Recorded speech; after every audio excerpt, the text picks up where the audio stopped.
Kabupaten Bantaeng, Ilham Azikin, yang insya Allah dimuliakan dan dirahmati oleh Allah Subhanahu wa Ta'ala.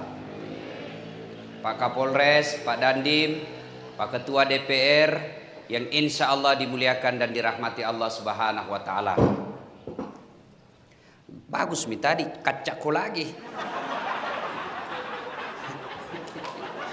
Bilang memang aku kaca. Alhamdulillah, saya perjalanan ya rehat sejenak. Makassar, zona merah. Saya bilang, kameramen saya, Bapak Ibu kalau selalu nonton YouTube, ya kan? Itu yang ulang tahun yang ngambil gambar selama ini. Bapak Ibu bisa lihat ceramah saya karena jasa-jasanya ngambil gambar. Itu Idam Ama namanya. Pakai baju kuning, ya kan? Takut tahun sama istrinya itu. Ulang tahun lah dia. Saya bawa. Saya komunikasi dengan Ibu Una. Ya. Oh ternyata datang ke Ustadz. Saya ke Bira. Subhanallah, melewati beberapa kabupaten. Tapi satu kabupaten yang pemimpinnya welcome. Tahu jaki welcome? Tahu jaki itu? Bahasa susah. Kira-kira kalau diterjemahkan, dia senang kalau ada orang datang berkunjung ke kabupatennya. Ya kan?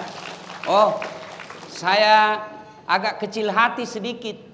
Karena ditahu di nomor HP ku, kenapa seniorku na telepon? Ya, ada mak di sampingnya, kenapa tuh na enak di telepon? Tuh, Bancik, ada Ustadz, ada. Kasih singgah dulu di Bantaeng. Padahal saya dengar tonji. Alhamdulillah, tidak semua pejabat Pak senang dikunjungi ulama. Tidak semua. Tapi alhamdulillah, meskipun masih muda, menunjukkan kerendahan hati. Ustadz, datang Ki. Ya kan? Ya, mudah-mudahan tepuk tangan tak tulus. Ya, Pak Bupati itu ibarat gula, banyak semut yang senang-senang datangnya. Nah, ini maka kita mau ceramah sedikit kali ini karena diundang, alhamdulillah. Ya. Pertama, seorang guru ditanya muridnya. Guru, ada dua manusia. Satu, ibadahnya kepada Allah baik. Sholatnya bagus, Senin Kamisnya baik, tadarusnya lancar. Cuma satu kekurangannya, apa? Tidak baik sama orang. Sama tetangganya cuek, sama teman kantornya borok. Yang kedua, orang kedua, ibadahnya kepada Allah pas-pasan ji. Sembahyang bocor-bocor, hari Jumat paling terlambat datang, paling cepat pulang. Orang khotbah dia tidur. Tapi ada kelebihannya, apa? Baik kita sama orang. Sombereki. Sama temannya semua orang senang. Tetangganya semua orang suka. Kira-kira dari dua orang ini, mana yang tidak baik? Coba. Gurunya berkata, anakku, orang pertama baik. Kok bisa? Kalau dia dapat hidayah, ibadahnya baik, dia dapat hidayah, maka dia bisa memperbaiki hubungannya kepada sesama manusia. Orang kedua juga baik. Meskipun hubungannya kepada Allah tidak terlalu sempurna, tapi kalau dia dapat hidayah, ibadahnya bagus, hubungannya kepada Allah juga sempurna. Lalu muridnya bingung. Ya guru, orang pertama baik, orang kedua baik. Jadi mana orang yang jelek? Dia bilang orang jelek, orang ketiga. Siapa orang ketiga? Nah dua jiku cerita. Orang ketiga itu kamu. Siapa? Yang suka cari-cari jeleknya orang. Kate ngasing nih. 2 minggu sebelum lebaran dihabisi Satpol PP. Polisi setengah. Dimaki-maki, dibully, dihina. Saya bilang alhamdulillah. Allah tunjukkan kebesarannya. Kate ngasing Satpol PP habis dosamu karena dicibir. Tidak ada lebih baik itu Satpol PP. Saya Satpol. Kenapa mi? Dihinalah mereka. Ingat, orang yang dimaki-maki, orang yang dihina, orang yang dipermalukan, orang yang dibully, apa dia dapat? Kalau dia sabar, maka dosa-dosanya gugur. Siapa yang ambil dosanya? Jopa calla-calla, penghina, pembuli, kau ambil dosanya satpol. Dan orang yang dihina, orang yang dimaki, orang yang dibully, dipermalukan, banyak pahalanya. Dari mana pahalanya? Dari orang-orang yang membulinya.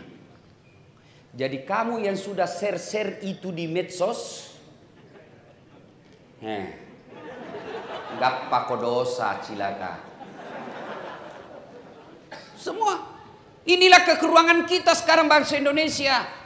Kita lebih senang cari kekurangan orang lain.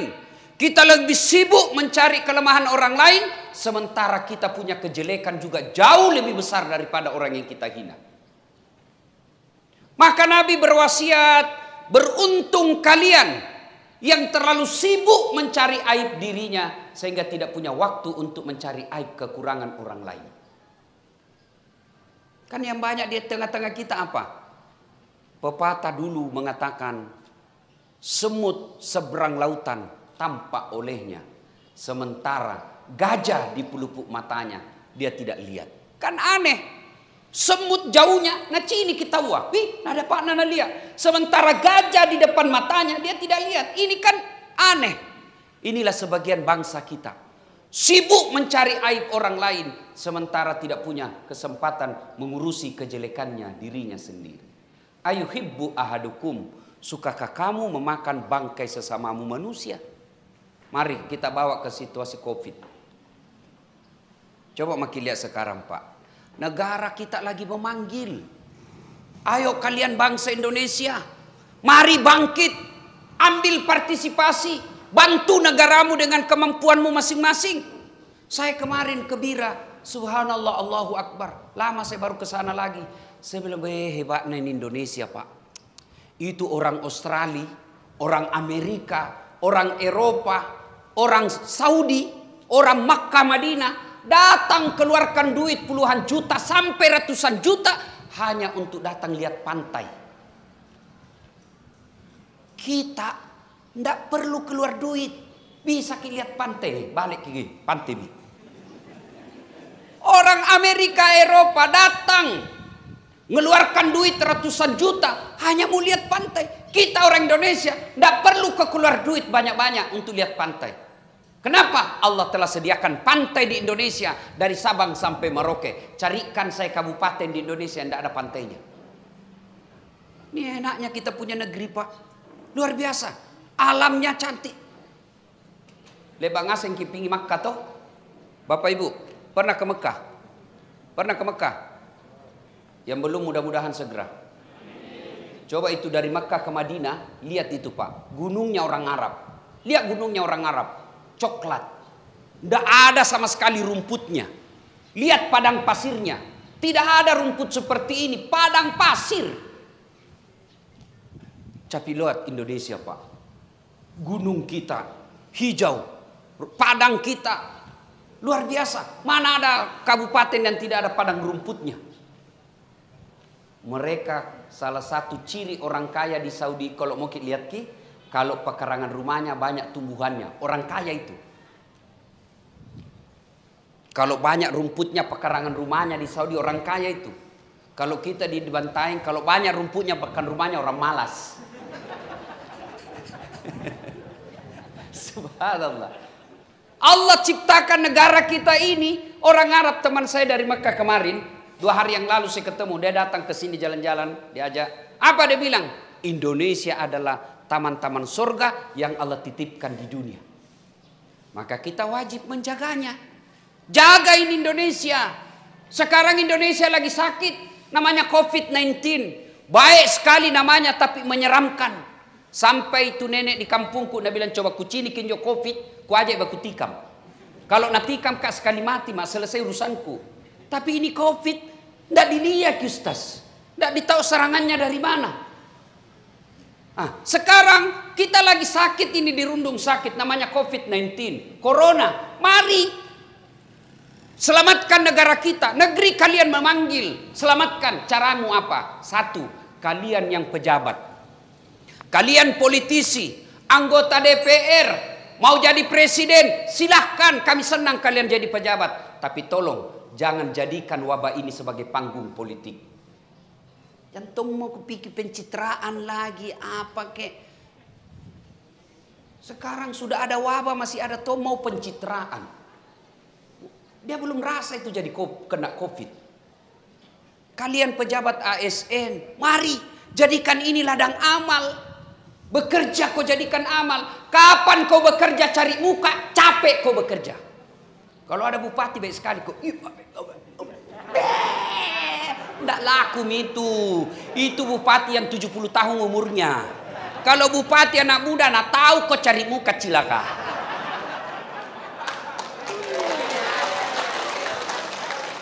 Pak Bupati juga harus tahu kentara gitu orang yang penjilat. Kalau dia cari muka kasih tahu, kau kira tidak ada mukaku? Apa? Kalau bapak bekerja ASN cari muka capek kok, capek demi Allah. 10 nasuruh kau kerja bupati, 9 yang cocok, 1 yang salah, pasti yang 1 nak persoalkan. Dongok memang tongko kau. Padahal 9 itu cocok. 2 tahun kau mengabdi dengan baik, tiba-tiba ada salamu, apa boleh buat? Aturan ASN keluar kau, pasti kau menyesal. Bebas teku mau 2 tahun. Tapi kalau kau bekerja lillahi ta'ala, mencari ridha Allah, dapat pujian atau tidak dari bupatimu, kau tidak jadi masalah. Kenapa? Saya bukan cari muka sama manusia, saya mencari ridha Allah. Itu orang Islam kalau sholat kau selalu bilang begini, inna sholati wa nusuki wa mahyaya wa mamati lillahi rabbil alamin, semata-mata karena Allah. Maka saudaraku ASN yang ada hadir di tempat ini, luruskan niatmu bekerja. Kalau kau bekerja menjadi tenaga kesehatan, menjadi petugas gugus COVID, kalau kau kena COVID karena mau menyelamatkan 1 jiwa manusia, demi Allah Al-Quran menginformasikanmu, kau selamatkan 1 jiwa manusia sama kau selamatkan seluruh penduduk dunia. Tapi kalau kau kejar bonus, kejar honor, apa cetong? Berapa bonusnya? Kena kau COVID, mati kok, bukan mati syahid. Kenapa? Kau bukan cari ridha Allah. Maka luruskan niat. Bapak-bapak, kalau lurus niat enak bekerja. Kalau baik niat tidak ada masalah dengan tantangan. Saya kasih contoh pentingnya pelihara niat ini bekerja. Coba. Ada 2 orang santri, selesailah diajar sama gurunya. Semua ilmu dari gurunya sudah dikasih. Lalu gurunya berkata, nak, lebak ngase mau kukusaren ilmuku. Turun mako dengan ilmuku kau hidup. Turunlah 2 santri ini. 1 jadi pedagang, 1 jadi tukang kebun. Yang jadi tukang kebun, sukses menanam ubi. Dia ingat gurunya. Saya bisa sukses seperti ini. Karena apa? Karena ilmu dari guruku. Maka diambil ubinya yang paling baik, dia masukkan dalam karung, dia pikul itu ubi, naik ke gurunya.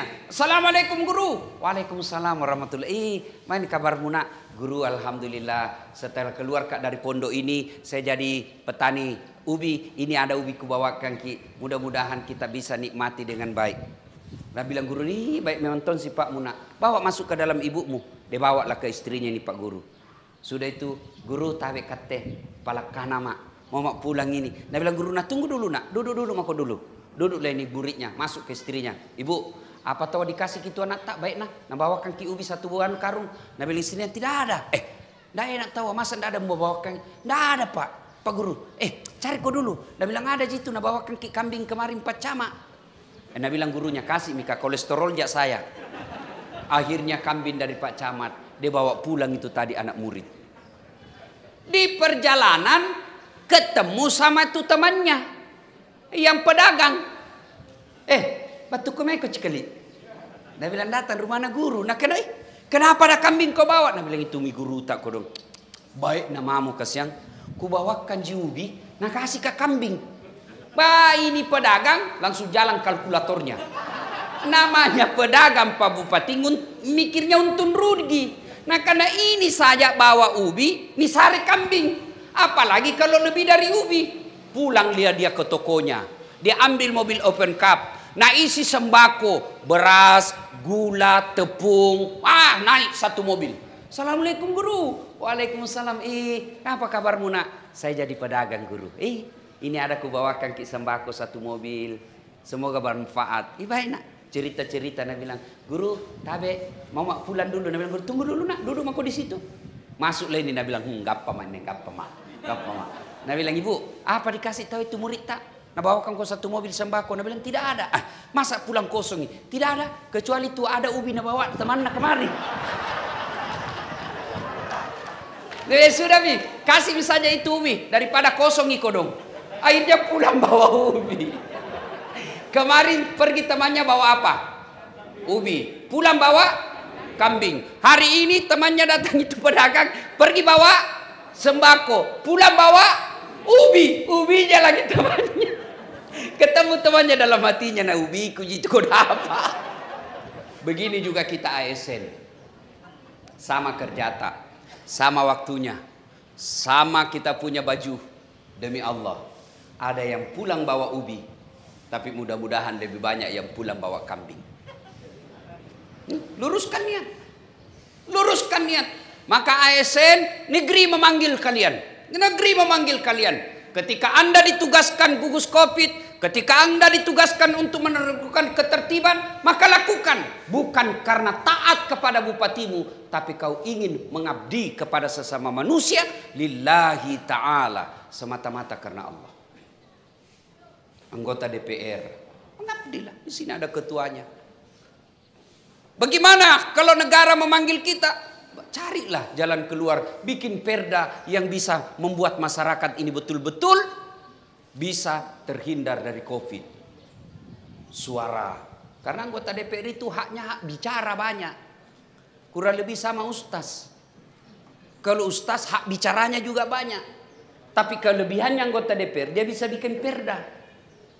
Kalau ustadz tidak bisa bikin perda, hanya bisa membantu anggota DPR sosialisasikan itu perda. Maka begitu ada perda, undang tongko itu ustadz. Untuk apa? Sosialisasi. Tapi tolong juga anggota DPR, sebelum kau bikin perda, undang tong itu ustadz bermusyawarah. Berikan masukan, kasih, ustadz ada ini begini. Apa masukanmu? Jangan nanti tertumbuk kepalamu, baru kau undang tokoh agama sebagai pemadam kebakaran. Pret. Bagus juga itu. Bapak punya ramperda, ajak tokoh agama, bukan cuma tokoh agama Islam, ajak Nasrani, ada Buddha, tokoh-tokoh agama, orang tidak beragama sekalipun ajak, karena dia punya hak hidup bernegara. Nah sudah, ini ada rencana ini bagaimana pendapat ulama, bagaimana pendapat pendeta. Sudah itu barulah kalau mereka dianggap dilibatkan, tokoh-tokoh agama merasa dilibatkan, begitu sudah jadi perda, mereka punya tanggung jawab untuk menyampaikan kepada umatnya. Ayo, anggota DPR. Para politisi, mari negeri memanggil. Jangan kau jadikan ini wabah sebagai panggung politik. Menyerang kiri kanan. Calon ini menyerang, dia serang kiri kanan. Kapan kita selesai dengan Covid? Pengusaha, kontraktor. Ada kontraktor di sini? Tidak ada, Ji. Teman aja kontraktor banyak tau. Bapak-bapak, tidak dilarang bersahabat kontraktor, tapi hati-hati. Pelajaran berharga di Sulawesi Selatan. Di hati-hati. Allah tidak melarang kita jadi kontraktor, tapi hati-hati. Pernah kita dengar ceritanya kontraktor di akhirat? Pernah? Pernah dengar ceritanya kontraktor di akhirat, Ibu? Jadi itu penghuni sorga sama penghuni neraka baku SMS ki. Nah bilang penghuni sorga, woi, bagaimana kabarmu di neraka? Nah bilang, nggak ada enaknya di sini, di blender jaki terus. Nah bilang penghuni sorga penghuni neraka, kau ya, deh enaknya ini di sorga, baru dibayangkan ada di depan tak, satu laki-laki 7 bidadari. Nah bilang penghuni neraka, boleh kami jalan-jalan ke situ? Nah bilang boleh Ji, sini mako. Bagaimana caranya?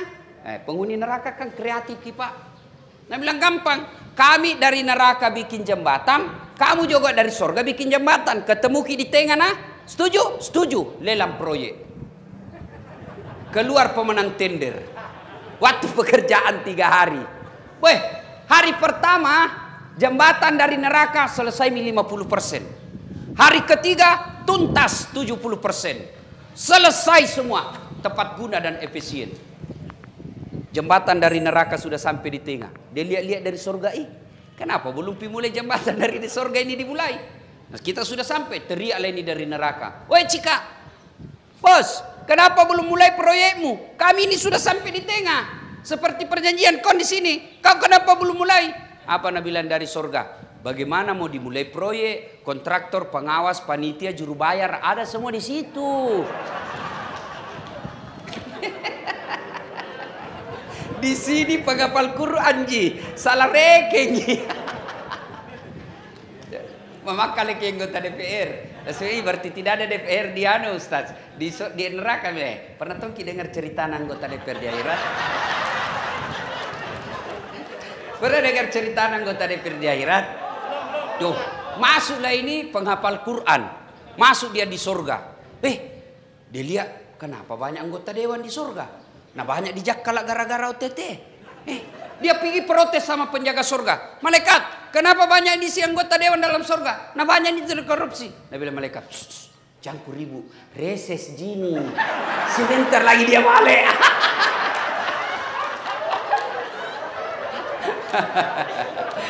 Bukan anggota dewan dibantai, bukan. Di sana Pak. Di Israel Pak. Nah ibu bapak saudara-saudara sekalian, ini poin pertama. Ya, para ASN, anggota DPR, pejabat, pengusaha, mari gotong royong. Ulama, para ustadz, ini saatnya kau berikan pencerahan ke masyarakat. Jangan kau lasangin neraka terus nu cerita. Saatnya bangkitkan imunnya orang, kasih gembira dia dalam dakwah, berikan dia harapan untuk tetap hidup. Ada juga penceramah Pak sangin neraka terus na cerita. Ada yang tidak ada enaknya dirasa hidup. Di rumah ki mau memiliki istri, piki warung kopi, nak kejar ki warkop, nak kejar ki utang, di jalan ki, nak suruh ki pulang satpol, sampai ki di rumah dimaki-maki ki sama istri ta. Mikilah kita ke masjid, mudah-mudahan di masjid dapat pencerahan. Sampai di masjid neraka terus kau dibakar, dilipat, ditusuk pantatmu, diguling. Nah bila anak muda jamak ke masjid dia pemalah-malah. Kasih saatnya berikan mereka berita gembira. Maka saya bapak ibu ini dengar. Kalau bapak ibu dengar ceramah saya selalu bicara poligami.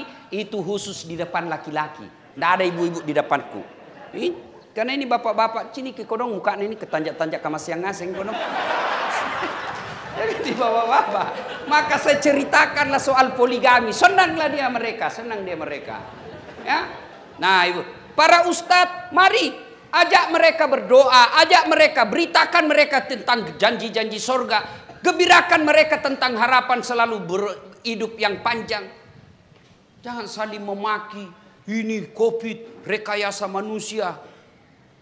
Kalian masyarakat umum, bantu pejabat kita, bantu para ulama, bantu tokoh-tokoh untuk memberantas COVID. Dengan cara apa? Alhamdulillah, sekarang ada vaksin. Vaksin tidak aman, boleh kamu tidak vaksin. Tapi tolong jangan kau keluar rumah.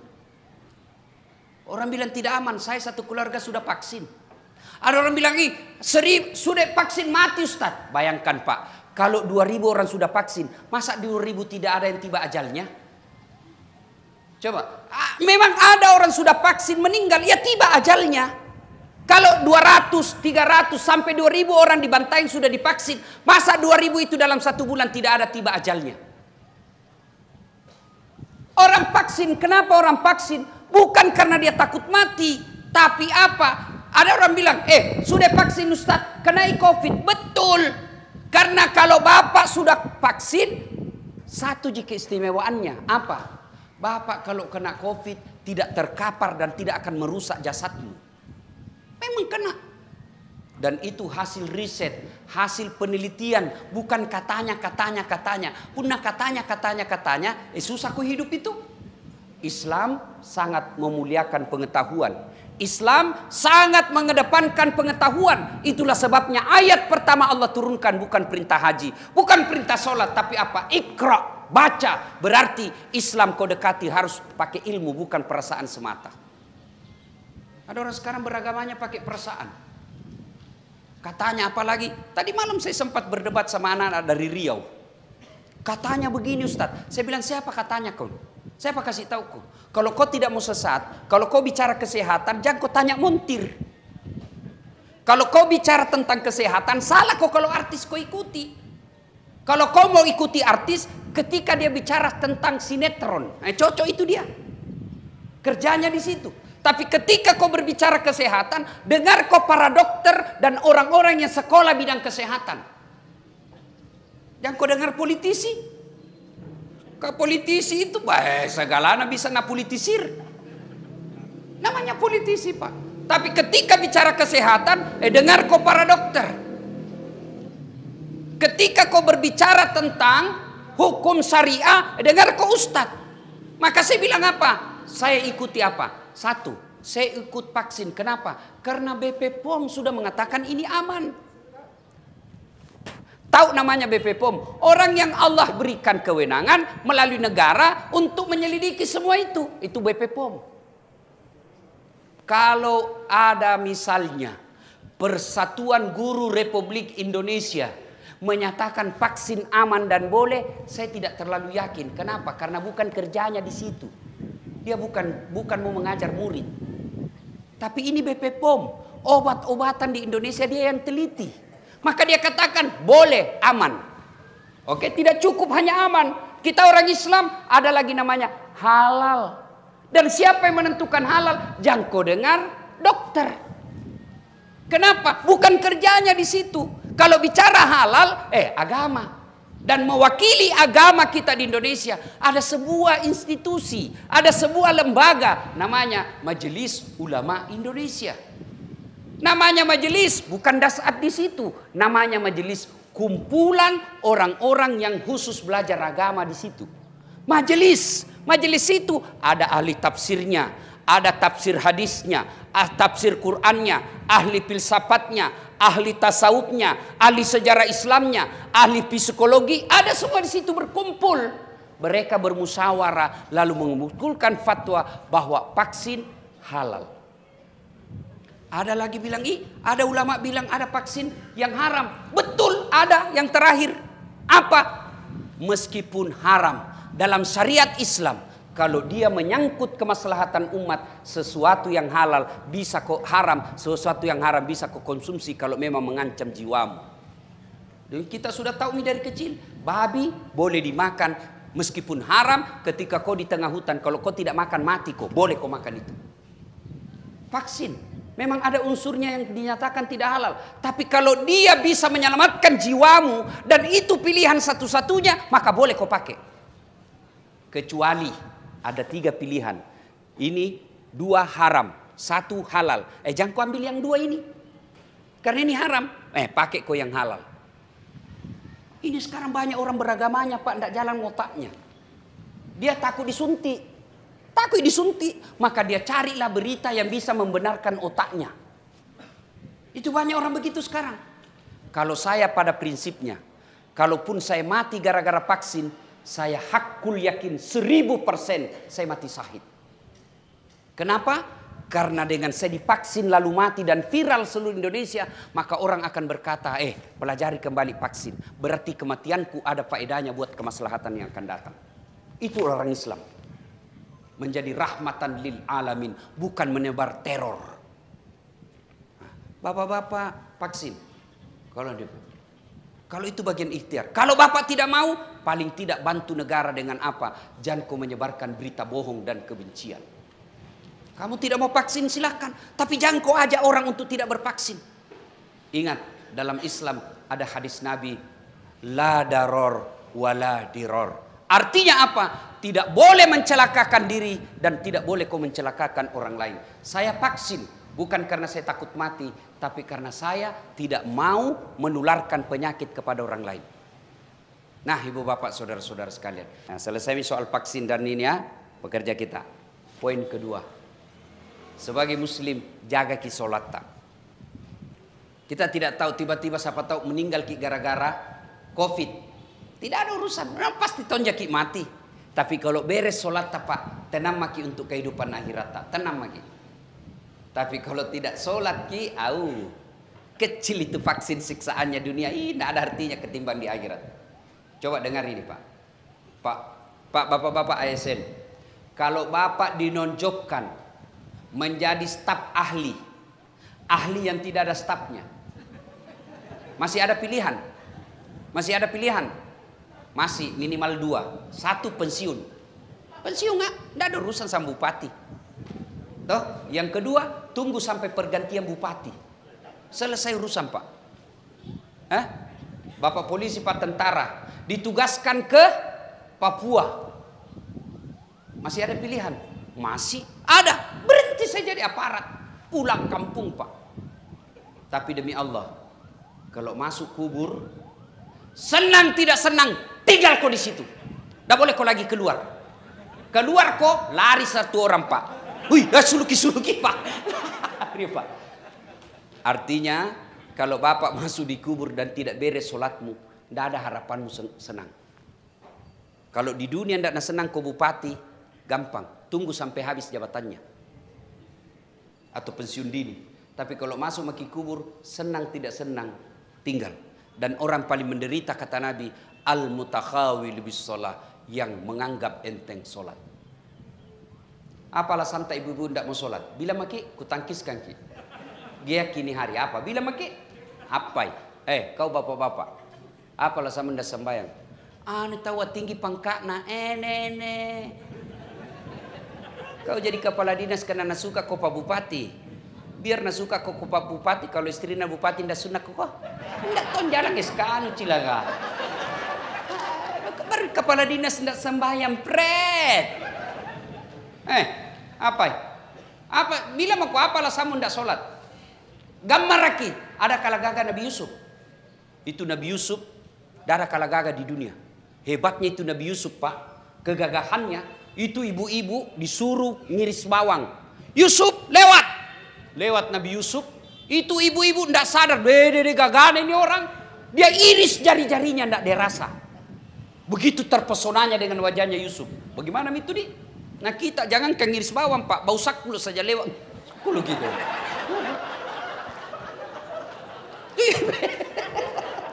Hebat nih gagahnya itu Nabi Yusuf di. Tapi tetap beribadah. Sakit kau Ustaz. Ada kala sakit itu Nabi Ayub. Itu Nabi Ayub seluruh anggota tubuhnya dimakan ulat. Menurut ahli kedokteran, terutama penyakit kulit, tidak ada yang pernah kalah sakitnya itu Nabi Ayub. Apa boleh berhenti sholat? Tidak, tetap sholat. Kita baru influenza, tidak sembahyang lagi. Kalau influenza sembahyang influenza kok. Sariawan Ustaz, sembahyang sariawan mah kok. Ya, Bapak. Nah tahu itu bilang sakit kok. Apa pi? Apa? Anggota DPR. 5 tahun Jicika. Terpilih lagi alhamdulillah. Tidak terpilih wabillahi taufiq walhidayah. Apa kok? Kepala dinas, anggota DPR, bupati saja tidak ada nilainya kalau tidak sholat, apalagi kate pengangguran. Apa pi? Sholat ki Pak. Tidak bisa ke berdiri Ustaz, duduk ki. Tidak bisa ke kan air, tayamum ki. Tidak pernah bacaan sholat ku hafal Ustaz. Berjamaah ki di masjid. Asal salat jamaah kalau imam sudah baca, diam makosah. Apa pi? Bilang mako? Tidak ada kecuali kutu. Malas. Ibu-ibu biasa banyak tidak sholat gara-gara apa? Haid. Nabi bilang suaminya, kenapa belum sama? Belum Pak bersih. Nabi bilang suaminya, balik-balik. Apa balik-balik? Pacinikan kau ini. Apa yang pacinikan cilaka? Apalagi ibu-ibu banyak tidak sholat. Agak gara-gara apa? Jilbab sakaratil maut. Tak 3 lapis. Kuning jilbab apa? Ada lagi mirip-miripnya sedikit. Nabi bilang suaminya, pikul sembayang sudah mau kujualkan sawah pergi umroh. Nabi bilang, sadar kok Pak. Sadar main kusuruh ke sembayang. Karena tidak melihat ini jilbabku 2 jam dipakai ini.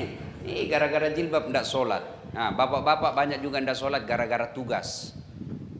Demi Allah, kalau kabupaten ini pegawai-pegawainya pelihara sholatnya, kecil itu Pak, jadi makmur ini kabupaten. Kecil, Allah cuma mengatakan kun fayakun, jadi. Maka Pak Bupati, saya berwasiat kepada Dinda, kalau mau ki angkat pejabat dek, lihat saja sembayannya. Lihat sembayannya. Kalau ndak sembahyang jangan kau percaya, Tuhan saja ditipu.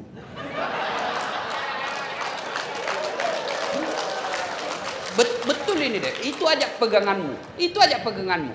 Tapi caranya sebelum dia suruh memang anggota lihat bagaimana sembahyangnya, bagaimana sembahyangnya.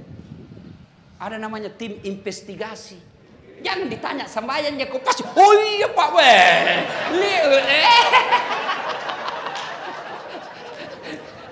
disuruh ada tim kita yang pergi lihati bagaimana kalau dia baik sholatnya, insya Allah dia amanah. Sembahyang Ustaz mencuri ji. Untung itu na sembahyang, coba tidak sembahyang merampok. Nah ibu bapak saudara-saudara sekalian, banyak yang kita ingin sampaikan tapi waktu yang terbatas. Pada akhirnya mari kita selamatkan negeri kita dengan mengambil peran masing-masing sesuai dengan kemampuan kita.